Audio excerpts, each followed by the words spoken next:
Big green eyes peered through a pair of frameless glasses. The scene wasn't altogether unfamiliar, but it certainly wasn't like the others. The previous schools were distinctively separate. There were still the jocks, the cheerleaders, the computer nerds, the skaters, but somehow it didn't feel the same. Of course, only those with the gift could make the distinction.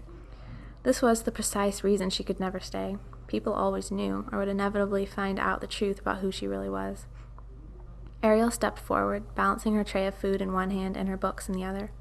She lifted her chin a little higher and tried to ignore the curious eyes pinned on her every move.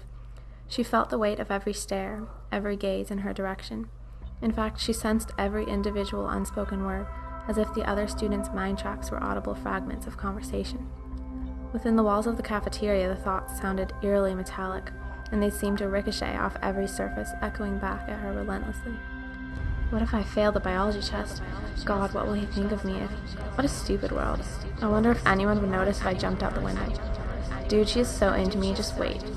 Mr. McNolan seriously needs to chill out and give me that A. I can't believe she wore the same skirt as me, I swear if she ever... It'll lighten up on that cologne. Ariel stopped walking. It was all she could do not to turn and run. She needed fresh air, new atmosphere to collect her own thoughts. A foreign subconscious overwhelmed and drained her, paralyzing her with continuous torment. She squeezed her eyes shut, trying to brace herself as the headache pounded and threatened to consume what was left of her sanity. For what seemed like the 100th time, she wished she could be alone in her own mind, free from the heavy burden of intrusive worries that didn't even belong to her. Tolerance of the gift was difficult to comprehend. Yet she had to learn it. She must find a way to control it. Her eyes dropped to the shiny linoleum floor as she hopelessly tried to block out the onrush. A light tap on her shoulder momentarily jerked her out of her stupor. Her heart jumped, and she found herself gazing into a pair of intensely gray eyes. Silver, in fact, if that was even possible. They belonged to a boy that looked to be a third-year student, with a strong build and chocolate-colored hair that came down just below his ears. He opened his mouth to say something, but Ariel heard nothing. She moved aside and watched him make his way to a corner table. It was only after he had long passed that Ariel realized what was bothering her. He had touched her and nothing had happened. Not a single word had escaped his mind.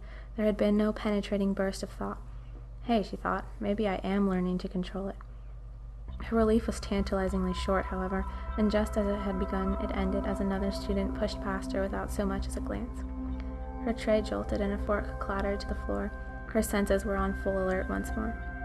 She bent to retrieve the stray utensil and headed towards the corner table and the boy with silver eyes. Something indescribable had just come over her. He wasn't like the others, and she intended to find out why. Her mind whirled in anticipation as her feet carried her the remaining few steps towards the lone figure seated among the sea of typical high school students.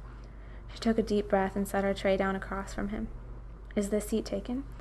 Ariel couldn't be sure if she had voiced that aloud, but slowly he lifted his head to meet her gaze. His silver eyes once again caught her off guard, seeming to see straight through her exterior self to the mysteries within. It's all yours, he replied as he continued to stare at her. Thanks. Ariel placed her books beside the tray and sat down, all the while looking intently at his face. His expression was hard to read, curiosity and wonder mixed in with casual indifference. Seth, he offered, after a long pause, extending his hand. New here, I'm guessing? Yeah, Ariel supplied, shaking his outstretched hand and trying to ignore the connection she so strongly felt. Had there just been a slight electrical spark, or was it her imagination? How did you know? Seth stared down at his hand as if questioning himself or something he had just felt. Ariel thought she saw a look of pure amazement pass over his features, but it was just as quickly replaced with a casual grin. Well, he said, his smile turning crooked. Everyone who has been here before knows not to get the macaroni and cheese. Ariel looked down at her plate of pale noodles swimming in an orange pool of sauce. Here, Seth replaced her plate with his. Have a burrito, they aren't too bad. She looked up and smiled. Thanks. No problem. He pushed the offending dish of noodles to the side. What did you say your name was? She was temporarily distracted by his penetrating stare. His eyes spoke volumes. He understood the underlying connection they had. Finally, she managed to find her voice. Ariel, she breathed. She was relieved to find that the thoughts in her head were hers and hers alone. This new sense of peace was welcoming and uplifting. She suddenly wanted to tell him everything.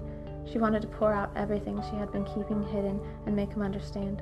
Somehow she knew he would. But that would have to wait for another time. Right now they were still exploring this new idea of not being alone anymore. Seth seemed to sense her relief. How long has it been? He silently communicated. Too long, she smiled. I thought I'd never be able to control it. It just takes time, he said aloud this time, quietly. And you feel safe here? She asked after a moment, looking back down at the table. I mean, she traced over a jagged indent in the surface with her finger. You don't feel constantly judged and watched with suspicion all the time? He watched her for a moment as if unsure of the right words. No more than any other student in high school does. Ariel met Seth's gaze once more. Maybe this place was different. Maybe it was finally time to stay.